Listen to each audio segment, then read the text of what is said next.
danna subscribe, sannan sai ku danna mana alamar ƙararrawa domin samun sababbin shirye-shiryenmu a kan lokaci da zarar mun ɗora. Assalamu alaikum warahmatullahi ta'ala barakatuh. Barkanku da zuwa wannan tasha ta mai albarka. Wannan shine sabon zuwan ku, muna roƙon da ku taimaka ku danna mana alamar subscribe, sannan ku danna mana alamar ƙararrawa domin samun sabbin shirye-shiryenmu da zarar mun ɗora.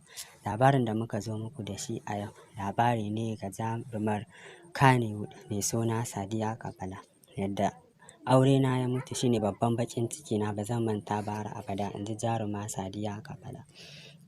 Jaruma Sadiya Kabala ta bayyana yadda aurenta ya mutu a garin Jos shine babban baƙin cikinta a rayuwa, kuma ba za ta taɓa manta da shi ba har abada. Ta bayyana hakan ne a hirar da suka yi da shafin BBC Hausa, inda ta ba da labarin rayuwarta. Idan ba ku manta ba, jim kaɗan bayan mutuwar aurenta, mujallar Fim ta yi hira da tsohon mijin nata, inda ya ce maza take kawowa a gidansa, shi ya sa ya sake ta. Hakan labarin ya ɗauki hankulan mutane sosai, ta yadda mutane da dama suka tsane ta, sannan kuma suke mata Allah wadai da abin da ta faru.